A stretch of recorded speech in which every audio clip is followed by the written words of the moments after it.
Hey everybody, Mark over here at Twanger's Turntable. I hope you're all doing well.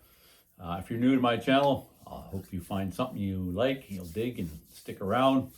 If you're returning, as I've said oftentimes, I really appreciate you doing so.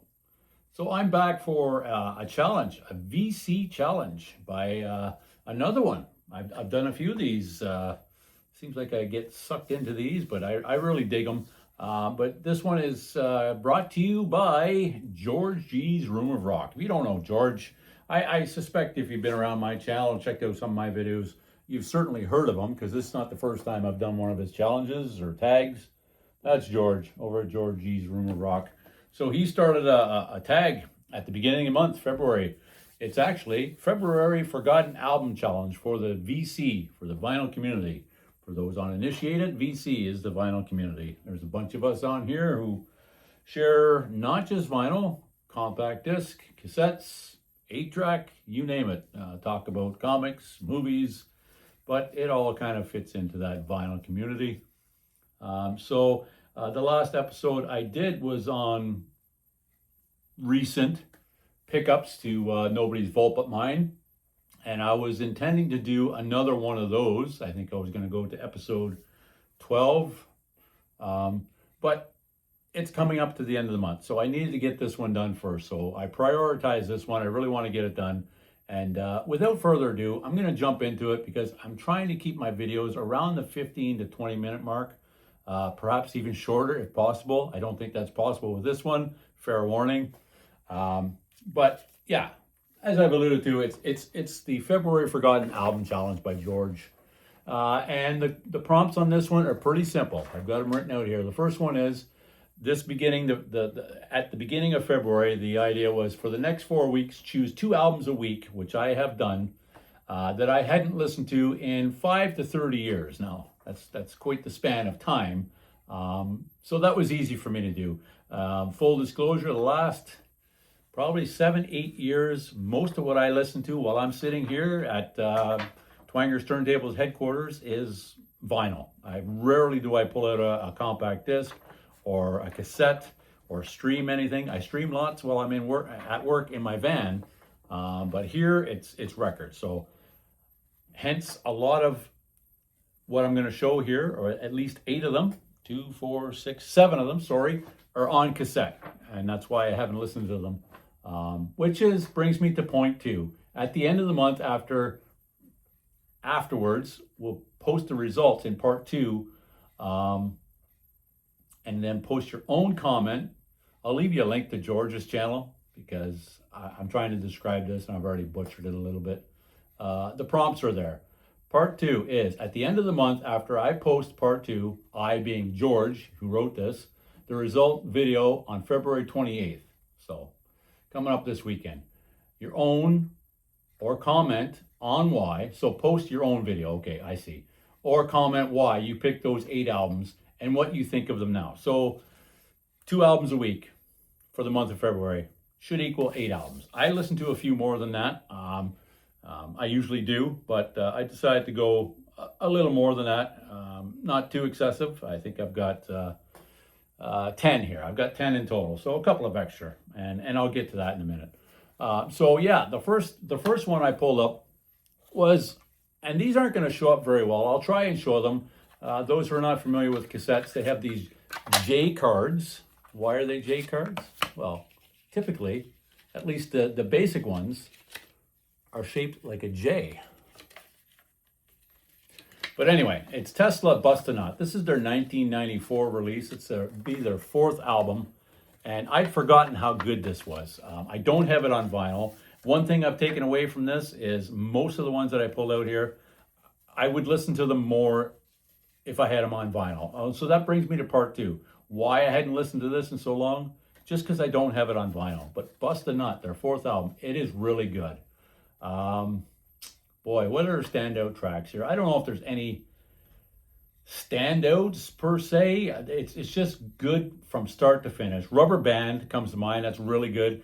Yeah, I don't know what more I can say about this. If you haven't heard it, you'd have to listen to it. But I would definitely listen to this more if I had it on on vinyl. But yeah, the one issue with this cassette is it is now over 30 years old. And I noticed the last track on side 2, it began to have a really loud hissing in it. And I don't mean your typical, cassette with no noise reduction hiss. I mean, it was overpowering the music. I had to stop. I didn't get through that last track. The bad hissing was just too intense. And part of the reason for that may be that some of these cassettes are quite cheap. I've got a few of these here that I used to be a subscriber, I should say, to Columbia House, like many people. And so a lot of these cassettes are of that ilk, Columbia House, and they weren't always the best quality. This is certainly one of them. So Bust a Nut by Tesla, that was the first one I pulled up. The next one was one that I bought in store, so it's not a Columbia House one, so it still sounds really good. And man, it is good. I really do like this album. It is the debut by Jackyl. Now, I don't know if I showed a good picture of that Bust a Nut, so let me try that one again just to back up for a second. For those who aren't familiar with the album, you can check it out online, of course. You've got it right there at your fingertips. But really good album. But yeah, Jackyl. I mentioned the vocalist for this, Jesse St. James, in my last video not the last video, but the AC/DC 2026 tag, also by George G, as a great candidate to replace the vocalist should AC/DC need another vocalist, more so in the style of Bon Scott, I would suggest. It's not Jesse St. James. Jesse St. James, I think that's Black and Blue. I'm getting my vocalists mixed up here. Jesse Dupree. Yeah. Okay, now we're on track. Sorry about that. Brain cramp. Yeah, I get all these mixed up when I'm trying to pull up multiple albums. But yeah, this is a really good one. Standout tracks on here. And again, the reason why I hadn't listened to it in so long, I've listened to certain individual tracks, and I was doing one of the challenges from Josh over at JC. At the flip side, he did a challenge a couple of years back, probably of lost 90s obscure tracks, maybe. I think that's what it was. And so I had listened to a couple of tracks at that juncture. But yeah, the whole entire album, it's probably been at least 10 years since I listened to the whole thing. And it's really good. Some of the standout tracks, I made some notes here because, yeah, that's how I do it. I listened to this like 3 or 4 weeks ago, so I needed notes. When Will It Rain is a killer track. Redneck Punk, another killer track. And of course, most people are familiar with the Lumberjack song because it's got the chainsaw. But the closing out track on side 2, She Loves My Cock, is actually really good. Title aside, it's actually a really good rock and blues based tune. If you've not heard it, I would suggest checking it out. So that's the second one I listened to in week 1. Week 2, we went to the debut by Faster Pussycat. So this is another one, 1987. Had this one since it was new. Really, really great album. Yeah. Frontal Lobotomy or Bottle in Front of Me. The whole thing is an excellent album, I think. I think it's better than their follow-up, but we'll get to that.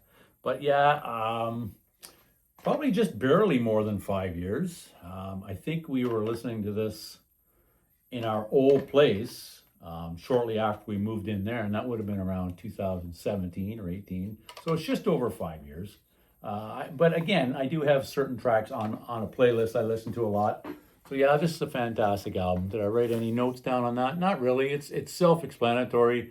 It's just from start to finish, a really good album. That style of mid to late 80s blues-based rock, glam rock, metal, you could argue,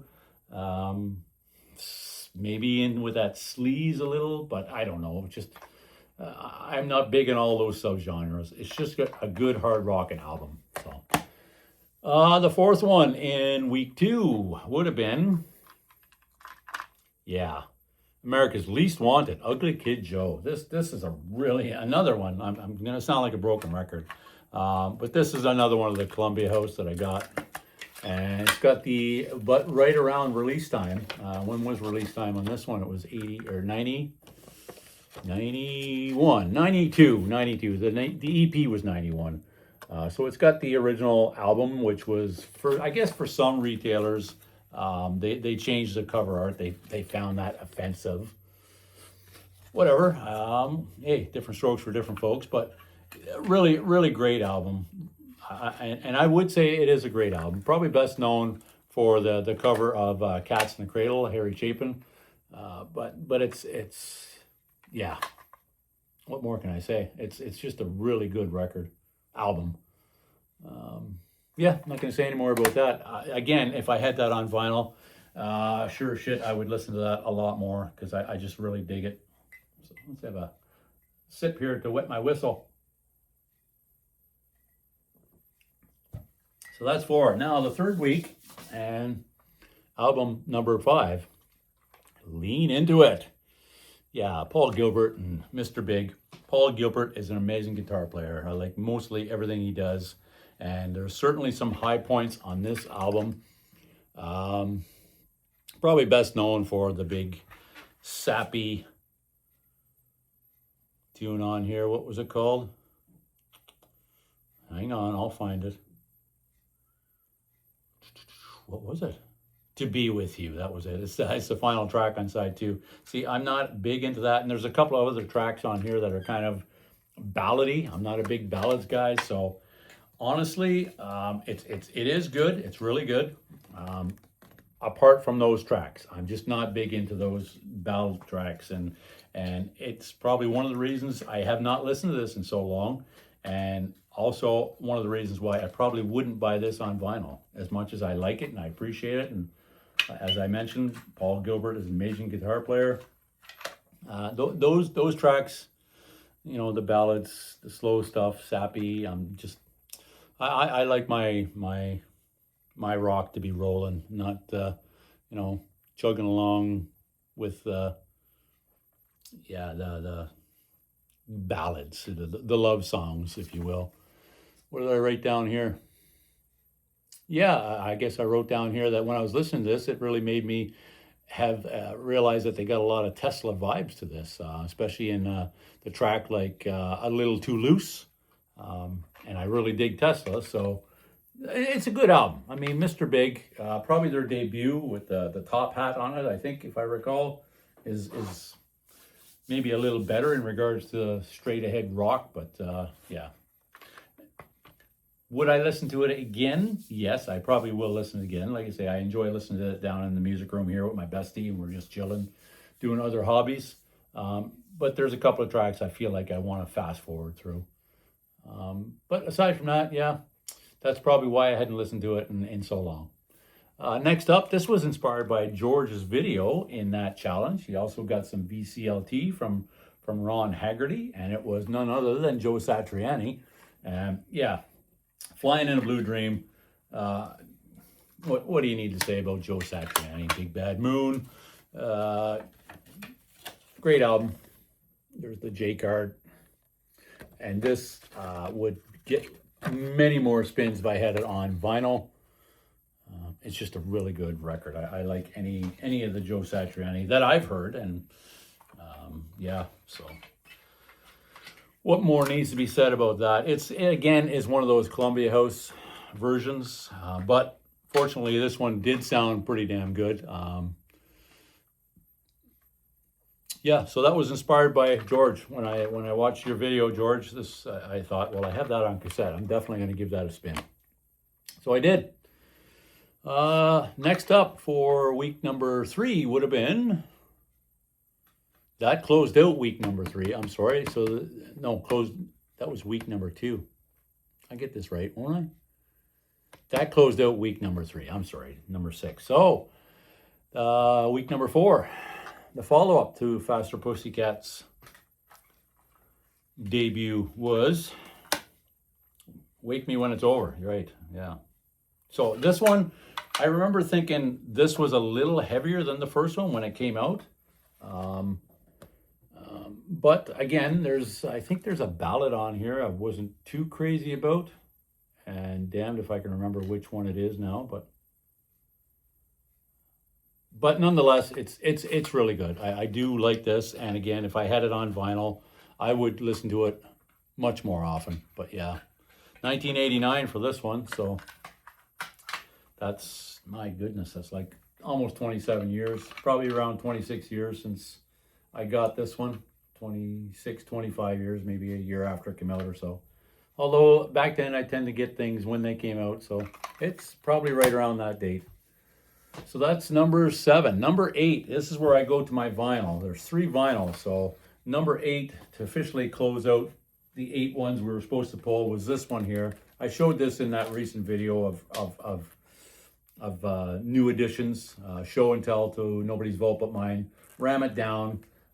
Again, it's from that Turbo era. These are all essentially tracks from those recording sessions of Turbo, which was going to be double Turbo, but they split it up into 2 albums.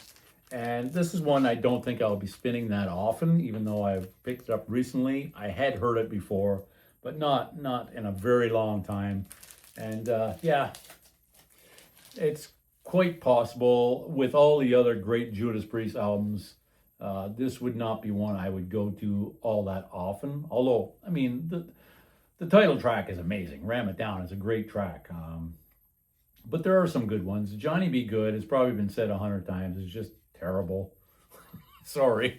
I don't like to say negative things, but I just do not like it. But I think I'm echoing what most people's opinion about that is.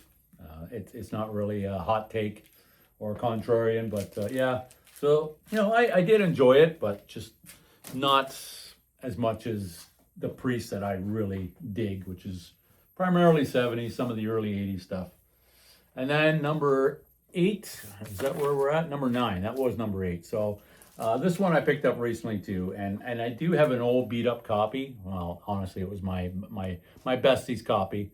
But I just picked up these 2 here, which was the final 2 that I listened to this month at a thrift store. And the person must have brought in 4 or 5 Kiss albums that were all in really decent shape, and couldn't pass it up. I think they were like $5 each. You know, thrift store, right? So it was probably less than that. But they're in really good shape, actually. I was blown away how good shape they are. And so I scored on that one. That's how I feel. This is probably not the first Kiss I heard, but probably right around the same time. My older brothers had the debut, which I just showed, Hotter Than Hell. This one, and I don't know if it was Love Gun or Rock and Roll Over, maybe. All on 8-track. And back then, like most kids in my, you know, Kiss was everywhere. You couldn't not hear Kiss. And it's kind of funny, you know, I show all these other artists, and I'm not the biggest Kiss fan. Well, certainly outside of the 70s and maybe a few of the early 80s. I can, you know, I'm not a fan at all, really. But that early stuff, all those bands, you can hear how they were influenced by either, you know, Peter, like I was. I mean, Peter Criss was probably my favorite member, him or Gene at the time. Or Paul, or I mean, Ace. How many of these other artists were influenced by them? Probably all of them, you know, to some degree or directly. So, yeah, the only reason I hadn't listened to these in the past 5, more than that. This one, I bet you I haven't listened to this entire album in 30 years. No kidding. Because I just didn't have it on any format. This one, maybe 10 years or so. Maybe not quite 10 years ago. Because when I first set up my stereo again after we moved, I did put on my bestie's old copy, which is really rough. And I don't even think we got all the way through it. But this time we did listen to them all. And yeah, well, I don't need to say more, especially to George. George is a huge Kiss fan. So sorry, George, about some of the Kiss stuff I don't dig. But, you know, different strokes for different folks, right? But yeah, so that's it. That's essentially my challenge, George's challenge, my response to his challenge, my participation. I really enjoyed doing this one. I like these kind of little challenges, like George says. It gets us to pull out stuff that maybe we hadn't listened to in a while, and maybe ask oneself, why didn't I listen to that? But for me, it's mostly just because of the format. I like listening to vinyl. That's what I go to. If I don't have it on vinyl, I'm not going to listen to it as much. So, because I do have a lot of vinyl now, so when I pull something out, that's my format of choice. So that's it. I'm going to leave it at that. I don't have any clever taglines to leave you guys with, those that are new to my channel. I don't have, I would just be lame if I tried to do that. I have tried to do that, but I just leave it at that. This is my response to George G's Rumor Rock February album challenge for the VC. And I hope you check out some of the other videos. I'll leave links to a couple of the other channels. I hope you check those out too. And until next time, like I say, I hope to post up another video. I've got my grandkids coming. That's why I want to get this done. They're here for the whole spring break. I probably won't get another video done like I was hoping to with my show and tell for episode 12, I think it was. I'll try. We'll see how it goes, but probably not. Cheers, everybody. Thanks for stopping by. Once again, I do appreciate it. And until next time, take care. And yeah, cheers.